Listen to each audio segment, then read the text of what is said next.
muy buenas tardes a todas las personas que nos están viendo y escuchando en un programa más de género y deporte.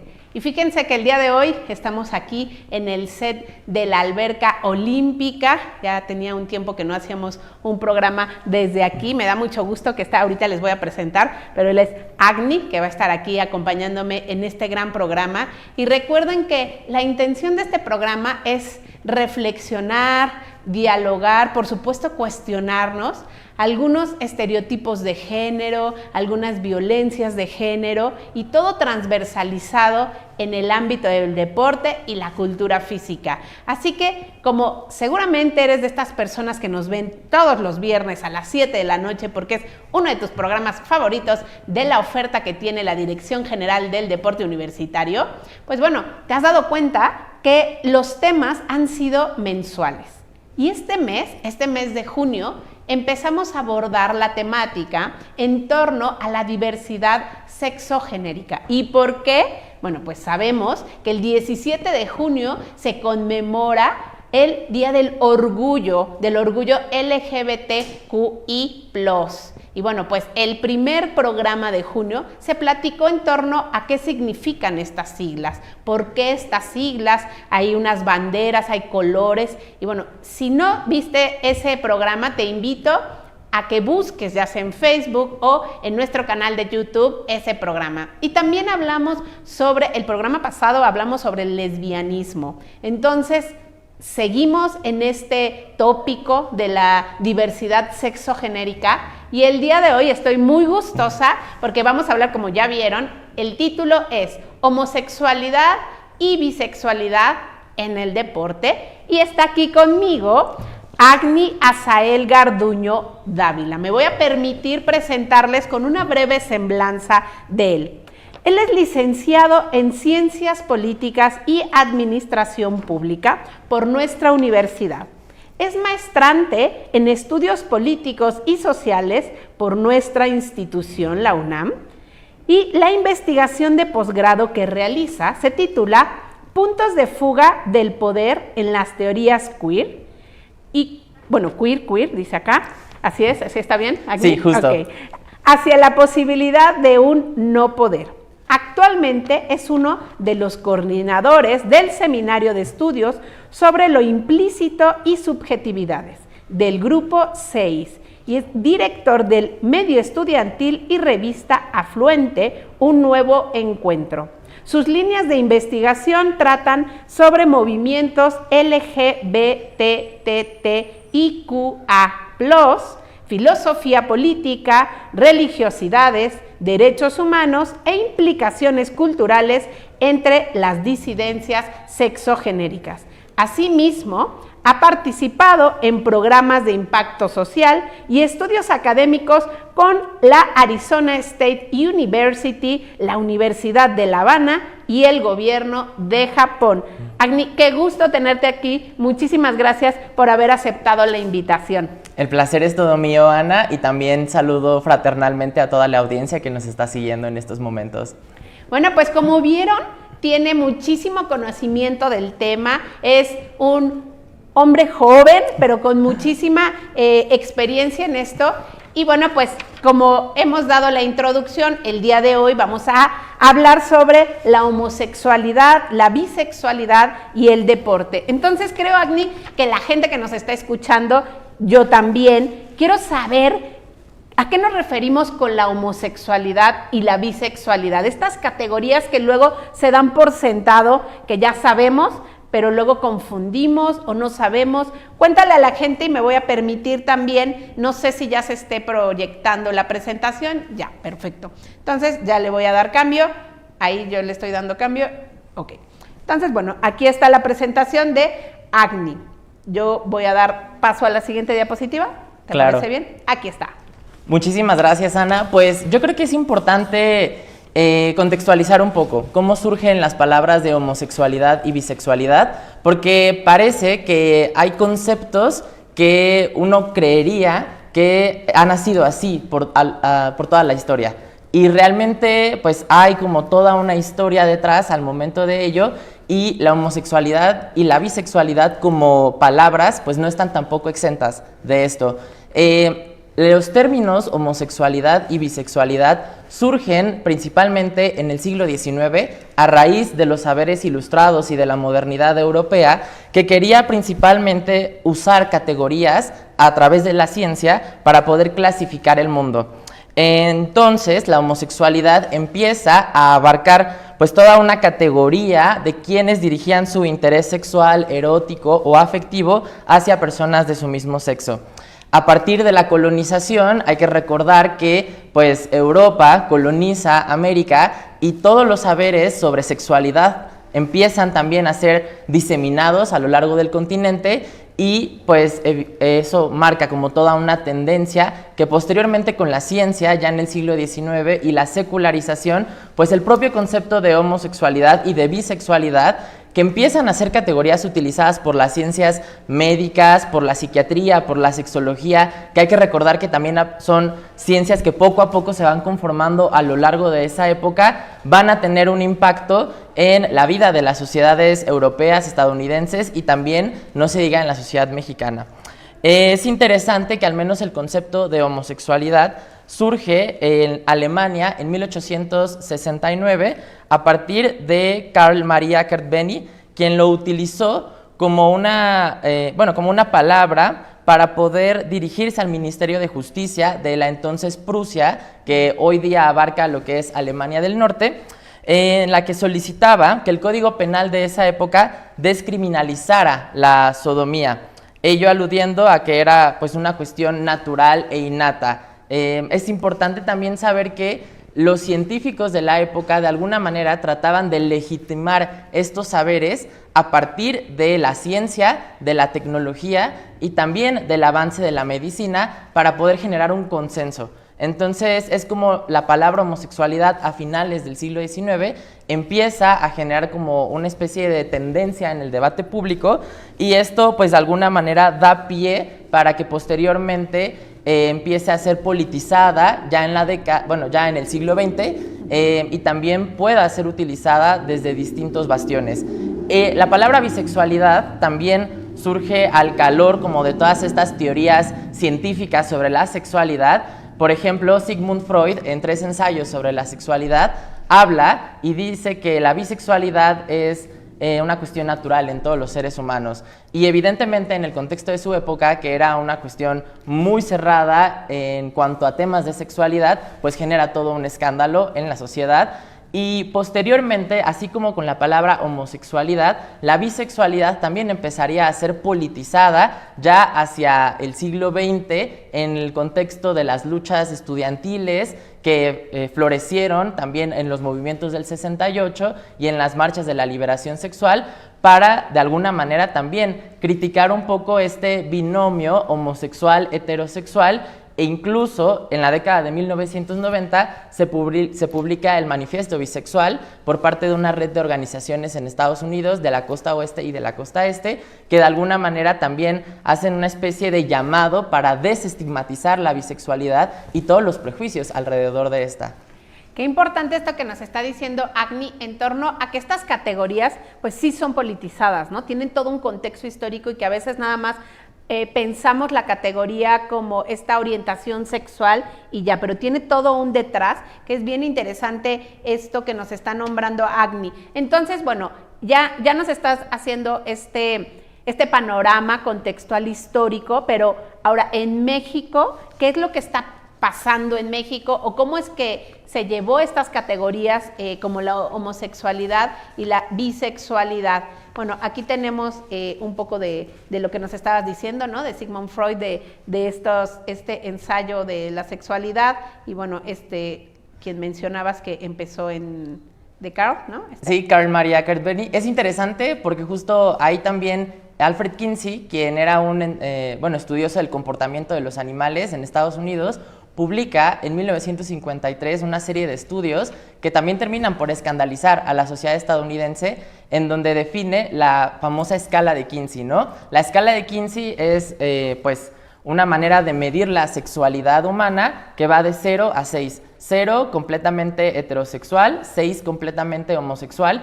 Y lo que se da cuenta Kinsey es que realmente la mayoría de las personas no eran ni completamente homosexuales ni completamente heterosexuales, sino que fluctuaban en el medio de esa misma escala.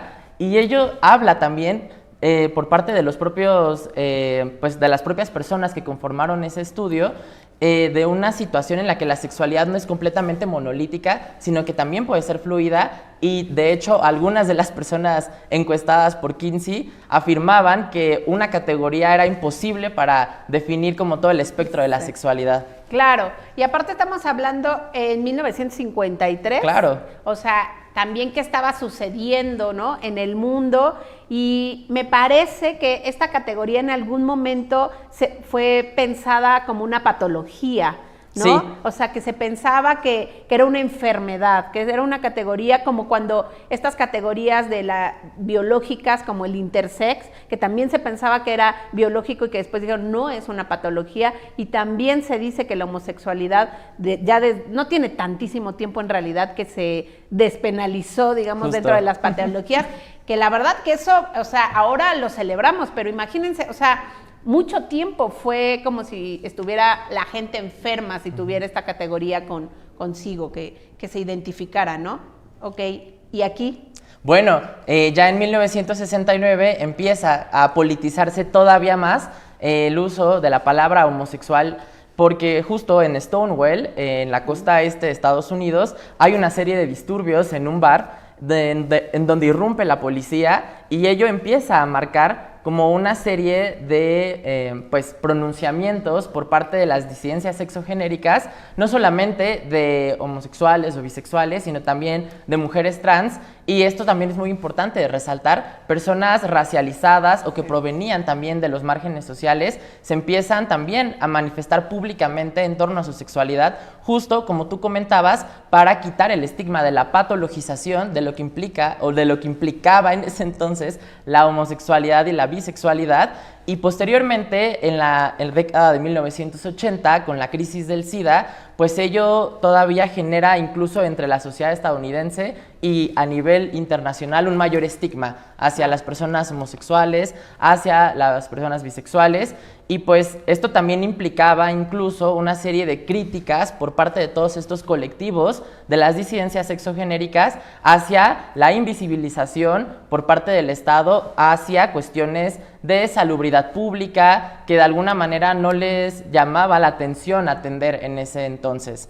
Y en 1990 es justo cuando de alguna manera surge también con mayor potencia la politización de la palabra bisexual. Y esto también es interesante porque surge al momento en el que también, como consecuencia de la crisis del SIDA, empiezan a apuntalar ciertos grupos que se empiezan a denominar queer. Y queer es una palabra que viene del inglés que significa desviado, raro, algo que no es recto, y que se utilizaba como un insulto hacia las personas que no eran heterosexuales, pero que posteriormente se reivindica la palabra a raíz de toda esta politización, y entonces salen como todas estas críticas hacia la heterosexualidad, hacia la homosexualidad como categorías únicas, identitarias, que de alguna manera pues no pueden comprender todo el espectro de la sexualidad humana.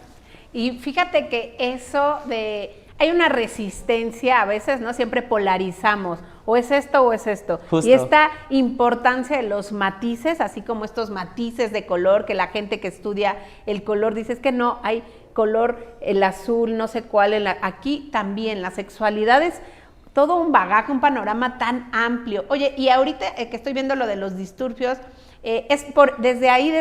¿fue la fecha del 17 de junio y que de ahí se conmemora el Día del Orgullo, o no fue en Sí, este? exactamente. Sí, ¿verdad? Es a partir de los disturbios de Stonewall, como de alguna manera se trata de conmemorar esa efeméride, mostrando como todo lo que implica vivir siendo una disidencia sexogenérica y también todos los retos, los desafíos que enfrentamos en ese sentido. Claro, y la importancia siempre en los movimientos sociales de unirse, ¿no? Porque pues es justo de todo este bagaje que es pues las personas lesbianas, homosexuales y estas disidencias sexogenéricas que nos habla Agni.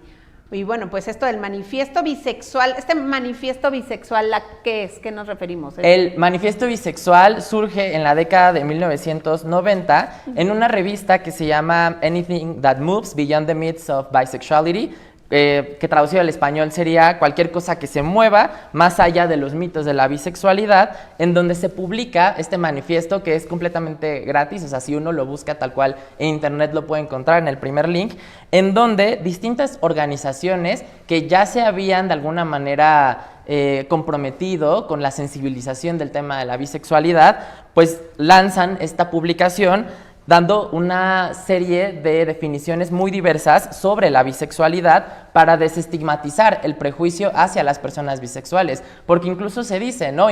Hoy día también me parece que es parte de estos estereotipos en torno a la bisexualidad, que son personas que están confundidas, que están atravesando una fase o que de alguna manera pues son más promiscuas sexualmente o tienden mayor tendencia a tener relaciones extramaritales, que justo hablan de discursos bifóbicos que pues no reconocen la variedad de la sexualidad humana y que de alguna manera, y esto es también interesante, cómo es que este manifiesto bisexual no se queda con una sola categoría de la bisexualidad, también critica la imposición de este binomio homosexual-heterosexual, es decir, no hay como tal una identidad netamente homosexual o netamente heterosexual, porque al final de cuentas ello implica pues generar como una serie de pues estabilidades que al final de cuentas no responden a la gran complejidad del ser humano y también de las sociedades en las que nos encontramos. Por eso es que incluso mencionan que la bisexualidad incluso es una identidad fluida o es una categoría que no abarca como incluso todos estos comportamientos sexuales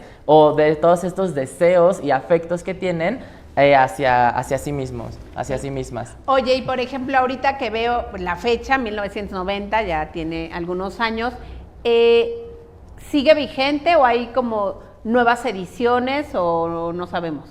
Pues de hecho la revista de alguna manera causó mucha polémica, las organizaciones siguen vigentes, de hecho todavía se puede encontrar en las páginas web, en los sitios que tienen ellos, pues el mismo manifiesto, y es interesante porque ello también habla de pues una mayor movilización en torno a la bisexualidad, que incluso si pensamos el tema de lo LGBTTIQA+, a veces hay letras que valen más que otras o que son visibilizadas más que otras y desgraciadamente pues la B queda muy de lado en ese sentido porque hay como cierta hegemonía de lo gay y de cierto tipo de gay. Eso también habla como de toda la interseccionalidad que hay detrás de esto. Totalmente.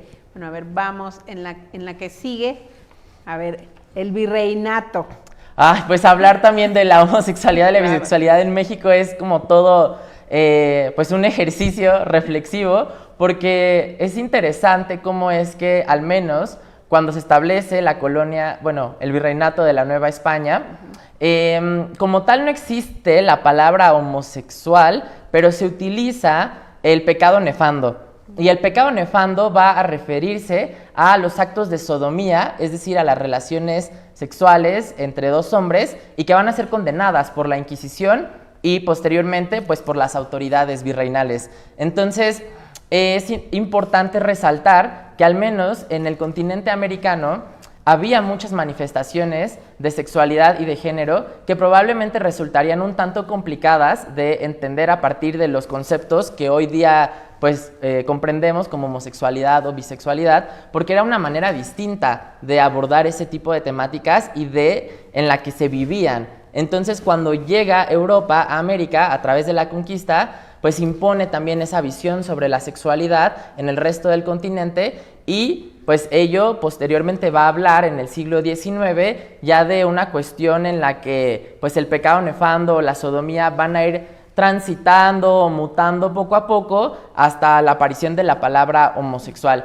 Es importante que en el siglo XIX tampoco se habla como de esta palabra tal cual, homosexualidad o bisexualidad, sino que en la literatura hay distintas manifestaciones como de actitudes o de deseos que no encajan necesariamente en pues, los roles sociales y los roles de género establecidos. Por ejemplo, hay una novela de Rodríguez Galván que se llama Manuelito el Pizaverde, que justo es la que está en la diapositiva, en donde habla de un muchacho que tiene incluso características físicas muy andróginas y que resulta atractivo no solamente para las mujeres, sino también para los hombres. Y juega como con esa coquetería que le distingue, y entonces, independientemente de que no se usa la palabra tal cual homosexual, es interesante cómo es que en el siglo XIX la literatura va a visibilizar también como ciertas actitudes o roles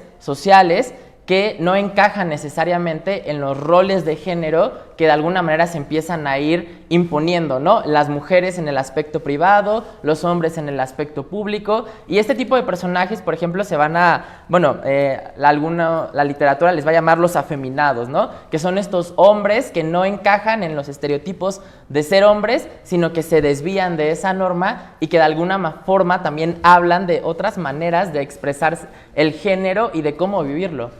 Claro, y aparte, pues desde la literatura, qué importante cómo, o sea, y estamos hablando pues del siglo XIX, que tampoco es muy lejano, claro. O sea, esa categoría que apenas se esté dando, ¿no? Y que justo no empiece a ser como, porque antes era como negada, ¿no? De no puedes hablar claro. de esto, ¿no? O sea, justo en el virreinato esto de la Inquisición, de que entonces pues lo que hacías era pues por afuera, ¿no? O sea, bueno, digamos que en lo oculto.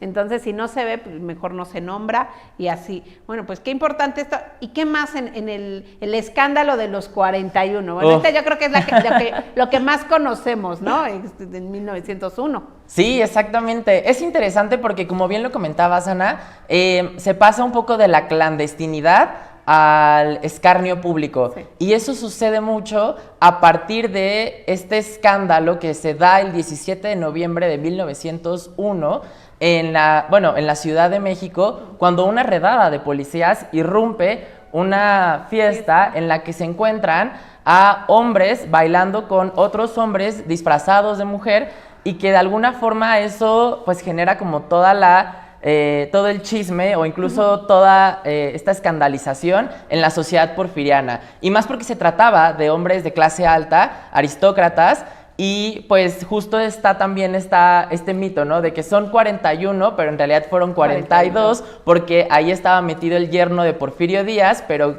quien, pues con los sobornos o incluso debido a como todo este escarnio público que representaba el hecho de haber estado en esa fiesta, decide decir, no, son 41, 42, no.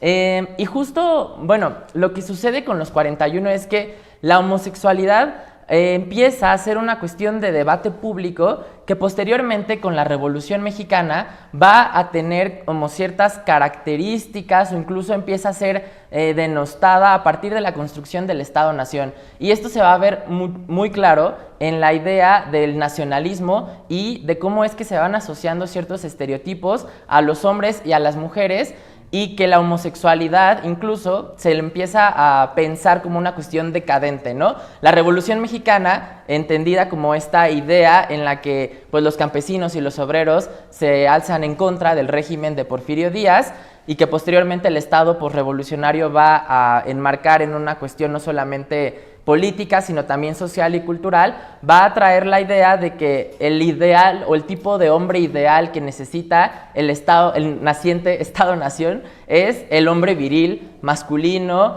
el ranchero, el campesino, y que, da la vida por su país, ¿no? Entonces, justo posteriormente pues surgen también como otros pensadores como Salvador Novo, la generación de los contemporáneos que también forman parte de todos estos escritores que de alguna manera también eran denostados públicamente y pues se les condenaba al escarnio público, pero a pesar de ello se leían sus obras.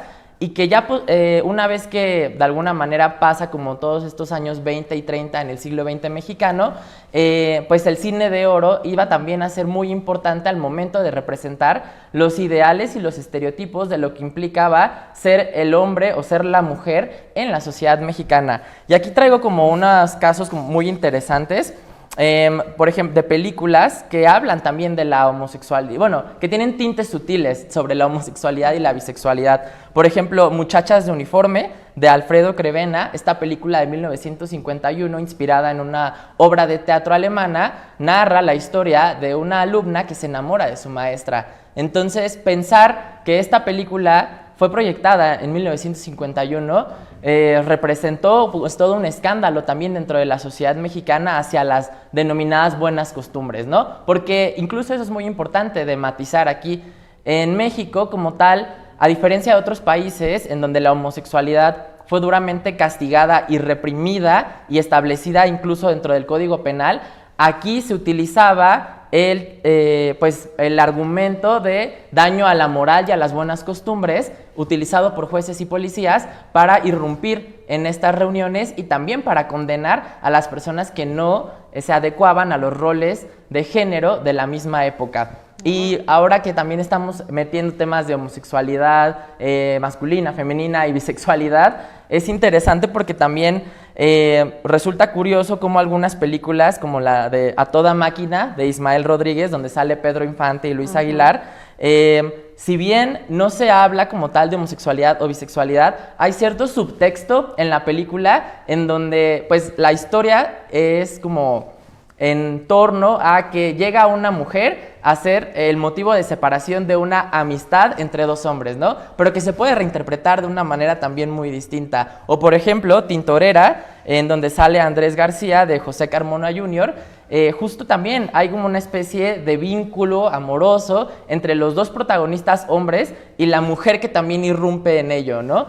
Entonces es interesante cómo es que incluso en las películas se van dando como todos estos matices, estos subtextos, y que posteriormente pues ya en el 78, en El lugar sin límites de Arturo Ripstein, pues ya se ve por primera vez un beso entre pues la Manuela, que es un hombre que viste de mujer en el lugar en donde todos se reúnen, en el pueblo, y pues el protagonista de la historia. ¿Eso fue qué? ¿En qué año? 1978. Órale, o sea, pues en realidad pues sí es, pero fíjate que ahorita que te escuchaba desde el caso de los 41 y cómo también esta pues desigualdad de clase, ¿no? Porque pues quien tenga todo este poder pudiera como omitir el escándalo. Yo creo que eso pues no ha cambiado mucho. Ahorita todavía, claro. Todavía se esconden, todavía es, o sea, es difícil, ¿no? Abrirte a tu orientación, a tu propia identidad. Todavía tenemos estos tintes morales, todavía tenemos estos tintes de pues enjuiciar si no está dentro de la norma, ¿no? De la normativa que nos rige, ¿no? La sociedad, el patriarcado. Entonces, eso es sumamente, pues, triste, ¿no? O sea, no sé si es la palabra triste, pero estamos en pleno siglo XXI y esto se ha hablado desde 1900 y seguimos con estos tintes en donde todavía hay, pues, feminicidios, hay matanzas a gente que es homosexual, ¿no? Que no se identifica con este control social y pues justo por eso platicamos en estos espacios de ello, para que vean de dónde viene y que tienen derecho humano, porque es un derecho humano el decidir cuál es tu orientación, el decidir cuál es tu identidad,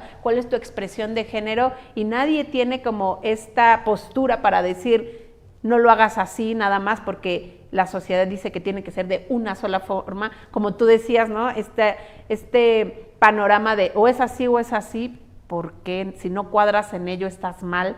Porque entonces por eso es tan importante visibilizar esto que nos está diciendo Agni desde su área de conocimiento. Sí, justo, pues yo creo que el tema del control social implica mucho también esta relación que hay de la sexualidad como un dispositivo de poder que se utiliza para clasificar a los cuerpos y para también hacerlos productivos, porque no es casualidad que al menos la heterosexualidad con fines de reproducción sexual sea lo que se haya impuesto en un contexto donde también el capitalismo industrial fue el que se desarrolló y el que se expandió por Europa y posteriormente también en América y en el resto de los continentes. Y esto habla del carácter de lo que la sexualidad debe de ser en este sentido, que debe de ser productiva, que debe de dar hijos al mismo sistema que son los obreros quienes trabajan como en la fábrica, y que ello implica también hablar del patriarcado y del poder que pues sobre el cuerpo de las mujeres se ha tenido al momento de hablar de la reproducción.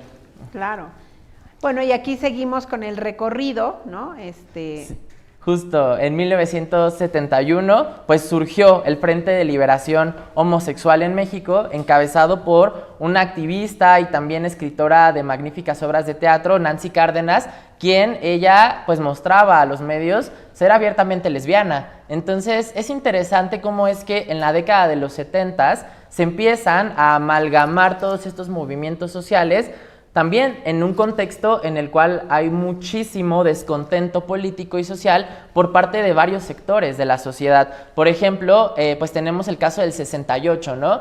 Y que 10 años después, en 1978, en la marcha de la conmemoración de los 10 años de la masacre de Tlatelolco y también de la Revolución Cubana, pues salen los primeros contingentes con pancartas de lesbianas, homosexuales presentes, ¿no? Y eso irrumpe como en toda la sociedad porque de alguna manera estos grupos pues no estaban nada más ahí, sino que estaban relacionados con las mismas ideas políticas que se discutían en ese entonces, que eran principalmente desde la izquierda, desde agendas socialistas, anarquistas, desde el mismo movimiento de la segunda ola del feminismo, en donde se da también esta frase de lo sexual también es político, en donde el cuerpo empieza también a ser usado y performado en estas marchas como una cuestión en la que se pueden generar como ciertos cambios sociales o incluso que haya cierta discusión pública sobre temas que en anteriores años, décadas, eran clandestinos o simplemente tabú. Y pues al año siguiente, en 1979, pues se da como la primera marcha del orgullo homosexual, y esto es también muy importante de mencionar porque pues todos estos grupos estaban vinculados. Surge, por ejemplo, también el Frente Homosexual de Acción Revolucionaria, el Grupo Lambda de Liberación Homosexual, el Grupo de Lesbianas Oikabed, y ello va a hablar también de cómo es que la homosexualidad pues va a tratar de politizarse para generar un cambio no solamente en la sociedad, sino también en las mismas instituciones como la familia, o incluso en el rechazo a ser asimilados por el propio Estado por esta misma idea de lo que es normal. Claro, y es que como bien decías desde el inicio, estas categorías tienen todo un contexto político, como este texto de lo político, lo personal es político, pues todo es político, ¿no? Claro. O sea, las personas que luego dicen, no, es que no hay que hablar de política, pues de todo tiene un contexto político. Bueno, vamos a avanzar. Ahí viene, aquí en otros contextos. Fíjate que ya relacionándolo poco a poco con el tema del deporte, me encontré con dos casos muy interesantes, ¿no?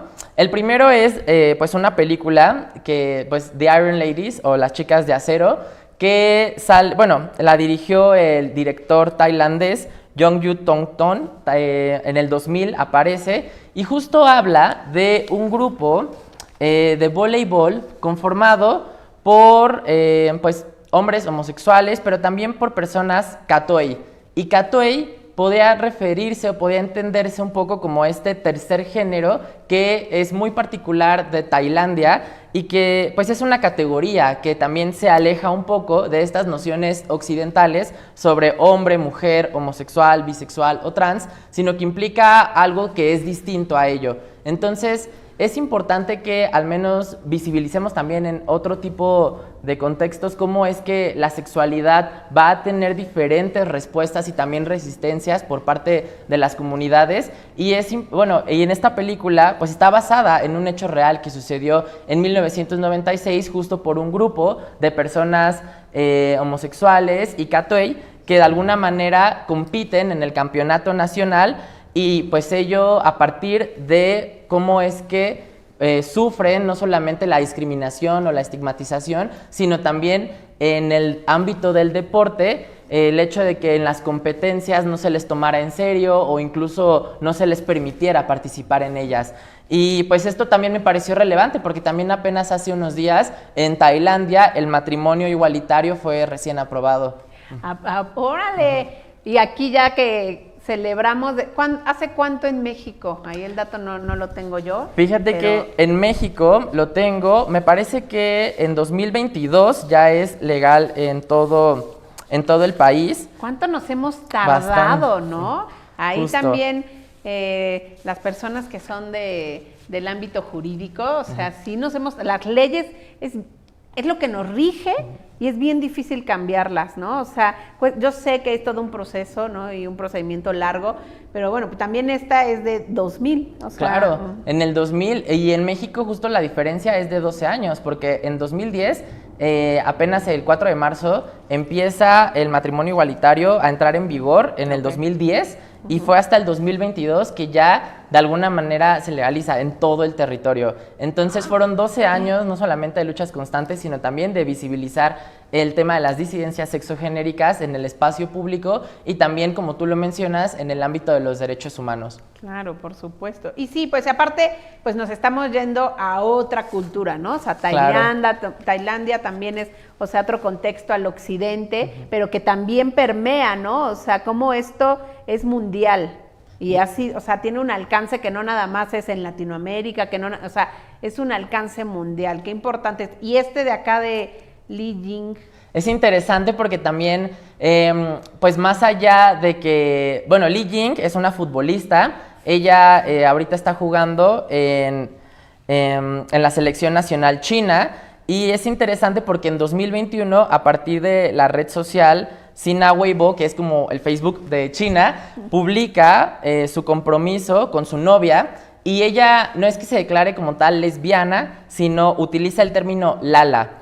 Y Lala es un término que se utiliza en China para designar de manera amplia a mujeres cis o trans que desean otras mujeres. Entonces, creo que lo importante, o más bien lo interesante de toda esta cuestión, es que incluso a veces podemos encontrar otras categorías que no necesariamente corresponden al contexto occidental en el cual podríamos estar insertas y que de alguna forma hablan de la fluidez de la sexualidad y también como de una cuestión cultural que puede incluso trascender los mismos binarismos hombre-mujer o heterosexual-homosexual. Totalmente, justo. Ya entrar en eso que en algún programa, si quieren, lo pueden ver, ¿no? De estas categorías de performatividad, normatividad, binarismo, personas no binarias, todas estas categorías que pudiéramos comprender, ¿no?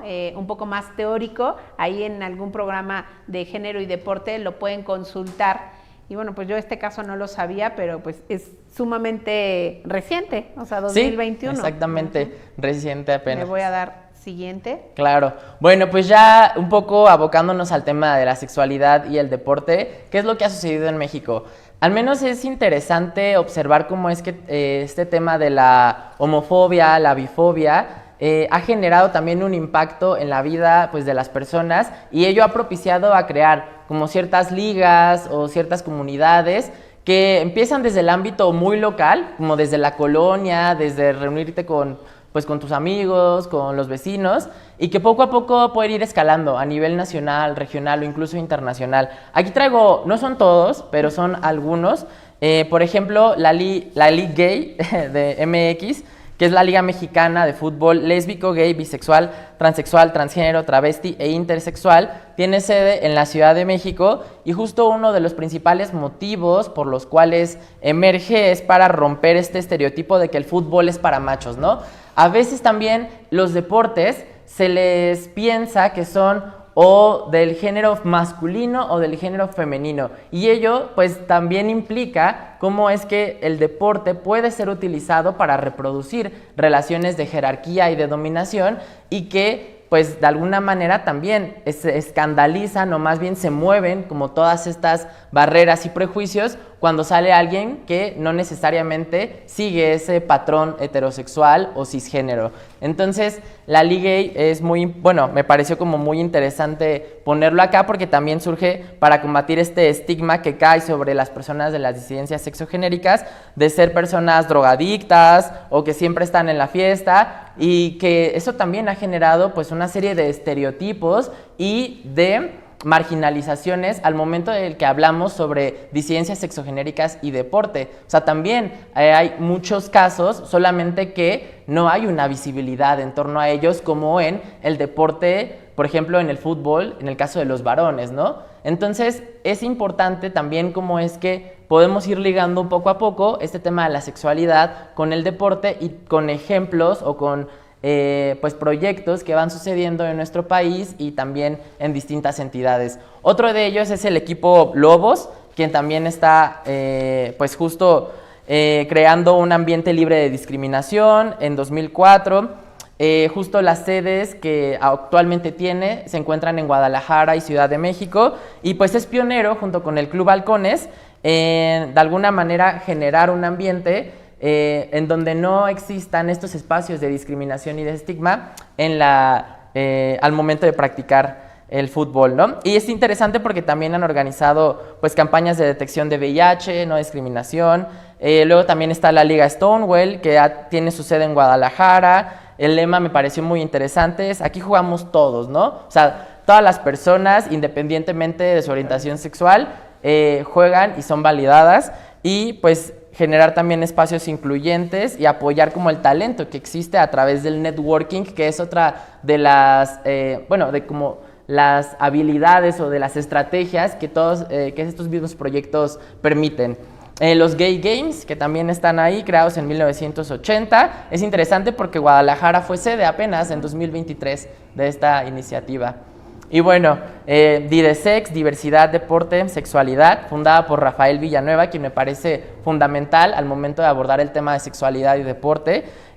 Pues creó también los primeros Juegos Panamericanos para la comunidad LGBTTIQA+, en 2019. Y el evento contó con muchísimos atletas, tanto de Perú, Colombia, Estados Unidos, Chile, Guatemala. Es interesante este caso porque igual se enmarca dentro de todas estas estrategias de visibilización y también de generar una mayor apertura al momento de hablar sobre deporte y sexualidad. Y pues algunos deportistas, ¿no? Jorge Luis Martínez, patinador de velocidad, quien también se declara abiertamente gay. Las futbolistas Stephanie Mayor y Bianca Sierra, quienes también hicieron pública su relación en redes sociales, y ejemplos de bisexualidad y deporte.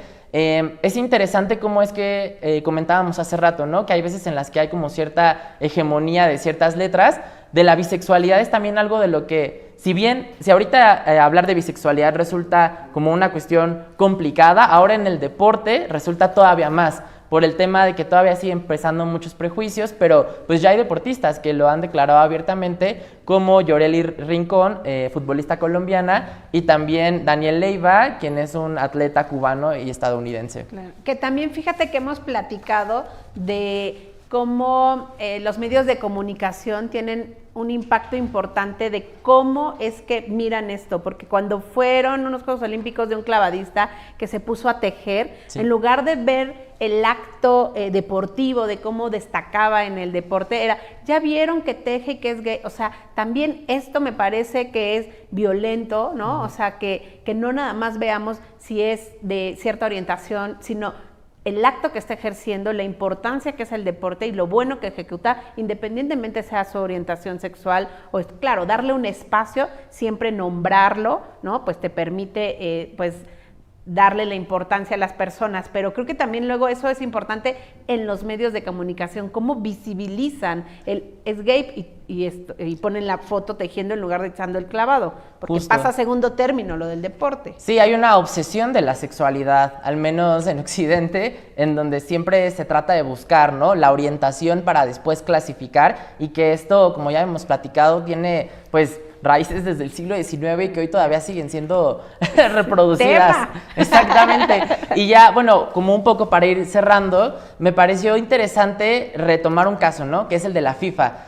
Cuando la FIFA cambia a principios de este mes su foto de perfil a pues la bandera arcoíris, generó muchísimas reacciones. Y es increíble cómo es que la mayor parte de estas reacciones fueron principalmente negativas o de me divierte, ¿no? O sea, había, no sé, más me enoja y me divierte, y había también comentarios que de alguna manera utilizaban la fotografía de un deportista que creo que accidentalmente estaba pateando la bandera LGBT como una manera en la que pues se mostraban un poco acérrimos o en contra de aceptar que también desde el deporte se puede hablar de la diversidad y de la disidencia sexogenérica, e incluso pues también comentarios completamente homófobos y con tintes bifóbicos que justo no aceptaban que hubiera, al menos por parte de la FIFA, este tipo de acto al momento de cambiar una foto de perfil.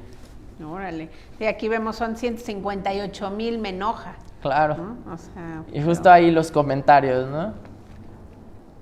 Sí, no puede ser. Y todo esto, ¿no? Sí, sí. Bueno, ya un poco para ir cerrando, ¿qué nos queda pendiente, no? Como conclusiones.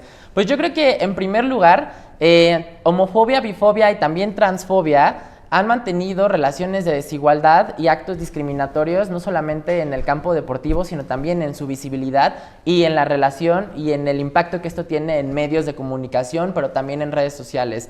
El hecho de que haya deportistas que se sientan como vulnerados o incluso que teman hacer pública su sexualidad, porque ello puede de alguna manera llevar por consecuencia a que no firmen un contrato o a que las marcas que de alguna manera les patrocinan se alejen por esta misma homofobia o bifobia que existe en la sociedad. Entonces me parece que eso es como algo que también es importante de comentar. La falta de sensibilización y aceptación en los deportistas considerados como, en los deportes considerados masculinos o femeninos, que es esta idea, ¿no? De pensar que pues la heterosexualidad es la sexualidad que todo mundo ejerce cuando realmente no es así. El hecho de pensar, es que de seguro, o de preguntarle, ¿no? Al niño, de seguro vas a tener novia, o a la niña, de seguro vas a tener novio, eso se llama heteronormatividad. Y la heteronormatividad también afecta en el campo del deporte al pensar que ciertos deportes son masculinos o ciertos deportes son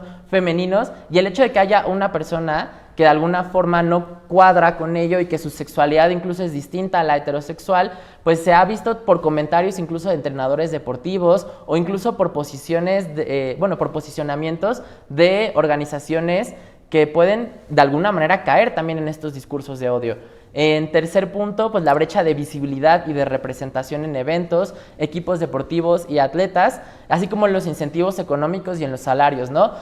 Justo retomo un poco lo que un día dijo Megan Rapinoe, esta futbolista estadounidense, quien también es abiertamente lesbiana, que el tema de los salarios es una cuestión importante de hablar en el deporte, porque los hombres van a ganar más que las mujeres, ¿no? Y por qué ello de alguna manera representaría otra barrera si es que la sexualidad que demuestran abiertamente no es la necesariamente heterosexual.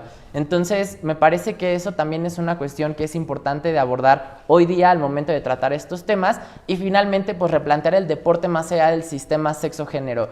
Y esto justo ya lo relaciono un poco con el tema de la transfobia, y de pensar que la biología es completamente objetiva cuando no lo es. La biología es incluso subjetiva. El tema de la asignación de sexo también implica una ideología de ese género y de ese sexo que está detrás, y una ideología marcada por la ciencia, por la medicina y también por los estatus masculino y femenino que se quieren reproducir, y que yo creo que sería importante también ir quitando un poco esas trabas dentro del deporte para articularlo también con otras luchas sociales como la raza o la clase social, que también son fundamentales al momento de querer marcar cambios importantes, no solamente a escala internacional, sino también desde nuestra comunidad y desde la cotidianidad misma en la que estamos.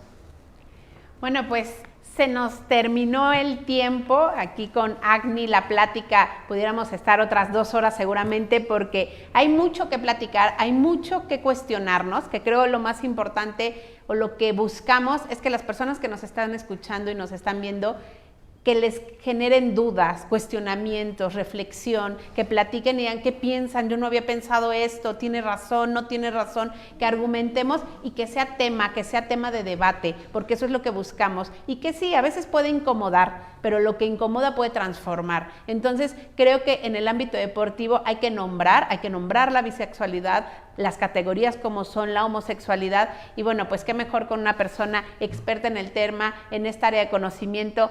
Agni, te agradezco muchísimo haber estado aquí en este programa. No sé si antes de concluir quisieras decir algo, aparte de tus conclusiones que son muy acertadas. Pues agradecerles a ustedes por el espacio, a ti, Ana, también por la invitación, y también pues yo creo que es importante tener este tipo de conversaciones porque sí, van a incomodar, pero ahí donde incomodan es justo donde se generan esas relaciones de jerarquías sociales y de poder que es importante cuestionar, y el deporte tampoco se escapa de ello, y hablar de ello incluso puede darnos rienda para poder cambiar todos estos estereotipos y prejuicios que hay en la sociedad.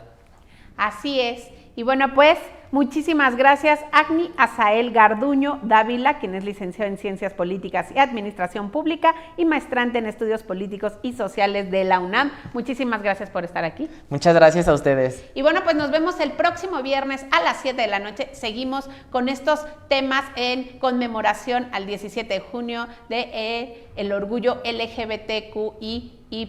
Muchísimas gracias. Nos vemos el próximo viernes.